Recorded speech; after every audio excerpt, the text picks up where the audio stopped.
जय श्री कृष्णा मित्रों। आज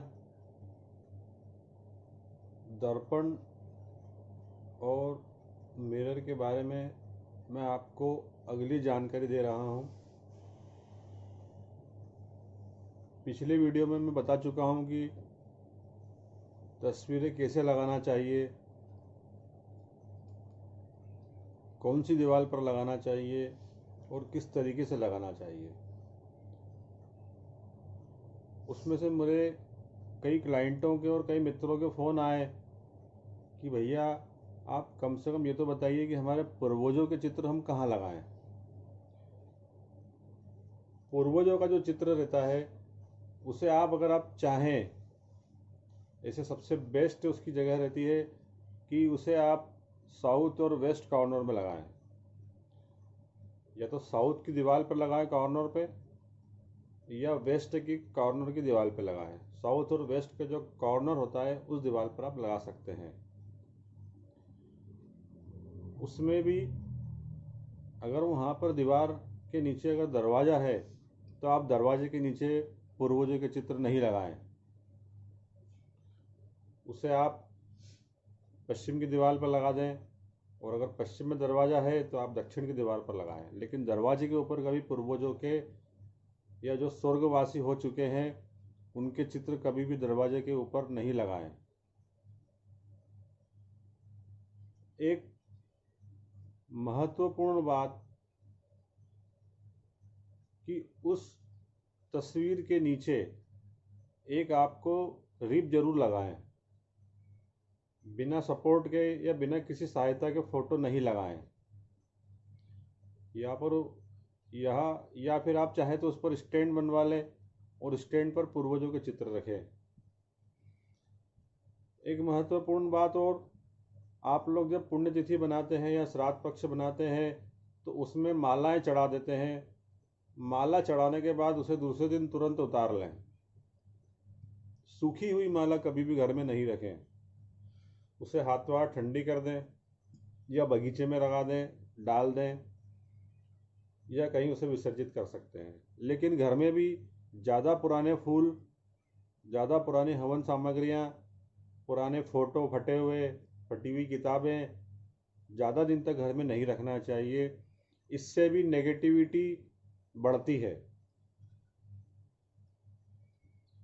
दूसरी एक महत्वपूर्ण बात और है कि आप लोग जब दरवाजे बनाते हो, खिड़कियां बनाते हो, घर में, ऑफिस में, बंगलों में या अपनी दुकानों में, तो उसमें थोड़ा सा एक विशेष ध्यान यह रखें कि आप जो कांच लगाते हैं या तो वो ट्रांसपेरेंट होता है, या कई कांच ऐसे आते हैं जिसमें अंदर का आप देख सकते हैं बाहर वाले को, लेकिन बाहर वाला आपको अंदर नहीं देख सकता है। उसमें डबल वास्तु दोष होता है। अगर वो आपने उत्तर दिशा में लगाया है या पूर्व दिशा में लगाया है तो उत्तर और पूर्व का कॉर्नर या बीच का स्थान, जो अगर आपने बीच में लगाया है तो वो बीच के उत्तर दिशा की को काटेगा, तो वो सबसे बड़ा भयंकर वास्तु दोष होता है। उसमें आप चाहे तो एक काम कर सकते हैं कि अगर वो खिड़की या दरवाज़ा लगा है उत्तर और पूर्व में, तो उसे बाहर की दिशा में, दरवाजे के बाहर या खिड़की के बाहर आप कोई पेपर लगा दें, कोई सीनरी लगा दें, या वाइट पेपर से उसको पैक कर दें। उससे यह रहेगा कि अंदर की तरफ से आपको वो पूरा मिरर दिखेगा, और अंदर की तरफ से मिरर दिखने में उसका प्रतिबिंब बढ़ेगा। उससे उत्तर दिशा भी बढ़ेगी आपकी, और अगर पूर्व में कोई कांच लगा है या खिड़की लगी है तो आपकी पूर्व दिशा बढ़ेगी। ये इतनी बारीक बारीक चीज़ें हैं कि आदमी इन चीज़ों पे ध्यान ही नहीं रख पाता है, और व्यापार में, गृहस्थी में, घर में इन सब चीज़ों में इतना नुकसान उठाता है कि वो पागल पागल सा हो जाता है। मित्रों, अगर ये छोटी छोटी बात अगर आप इसको ध्यान रखें और इसको अगर कुछ समझ में नहीं आए तो आप मुझसे संपर्क कर सकते हैं। मैं आपको बहुत इसी तरीके से समझा दूंगा। ऐसे तो मैं जब समझा रहा हूँ आपको समझ में आ ही जाएगा। और अगर ये खिड़की के कांच अगर साउथ में और पश्चिम दिशा में लगे हैं और उसमें भी डबल प्रतिबिंब है, अंदर से अलग बन रहा है, बाहर से अलग बन रहा है, तो उसमें आप एक काम कर सकते हैं कि इसमें अंदर की तरफ आपको पेपर लगाना है या पर्दा लगा लें। इससे बाहर की जो दिशा का कांच चालू रहेगा तो वो आपका प्रतिबिंब बाहर से जो नेगेटिविटी आ रही है उसको ट्रांसपेरेंट करके बाहर कर देगा। वो पहली बात, इन कांचों को लगाने से पहले किसी विशेषज्ञ की राय जरूर लें। और अगर कुछ समझ में नहीं आ रहा है तो कोई सही सलाह लें। आप इतनी मेहनत से मकान बनाते हो, इतनी मेहनत से दुकान लगाते हो, पैसे की व्यवस्था नहीं होती है, कहीं से लोन लेते हो, कहीं से कर्जा लेते हो, और अगर उसमें आपको कमाने का मौका नहीं मिले, उल्टा लॉस हो रहा हो, उल्टा घाटा हो रहा हो, व्यापार में बढ़ोतरी नहीं हो रही हो, तो किसी न किसी कारणवश एक यह कारण भी रहता है। मेरे मित्रों, मैं आपसे हाथ जोड़ के निवेदन करता हूं कि छोटी छोटी बातों को गौर कीजिए कि मुझसे गलती कहाँ हुई है, और इन चीज़ों से आप बहुत अच्छा फायदा उठा भी सकते हैं। हम दूसरे चक्कर में इतने फंस जाते हैं कि यहाँ जाएं, वहाँ जाएं, ये करें, वो करें, लेकिन आपकी समस्या का समाधान आपके पास ही है। लेकिन ज़रूरत है एक सही गार्डियंस की, एक सही सलाहकार की। अर्जुन ने युद्ध क्यों जीता? उसके पास सही सलाहकार था, भगवान कृष्ण।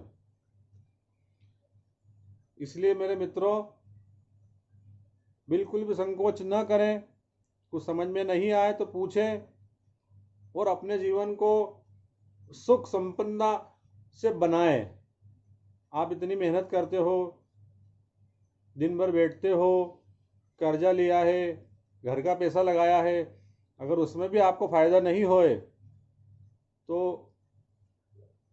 बहुत मुश्किल है। इसलिए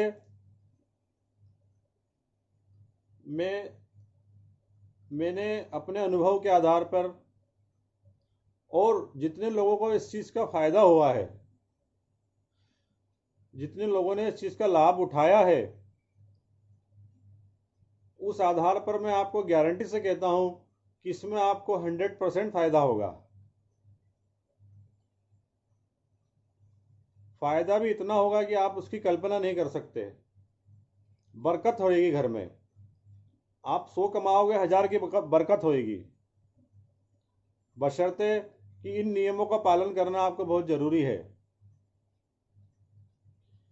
कांच को हम बहुत मामूली चीज़ समझते हैं, उस पर बिल्कुल ध्यान नहीं देते हैं, लेकिन इसके भी भयंकर वास्तु दोष होते हैं और ये धीरे धीरे आपको इतना गर्त में ले जाता है कि आप वापस उठने के काबिल भी नहीं रहते। इसलिए मित्रों, आपको इस चीज़ के बारे में बिल्कुल सोचना होगा और आपसे गलती कहाँ हुई है इसके बारे में भी आपको समझना होगा। अलमारी के कांच अगर लगे हैं तुरंत हटाएं।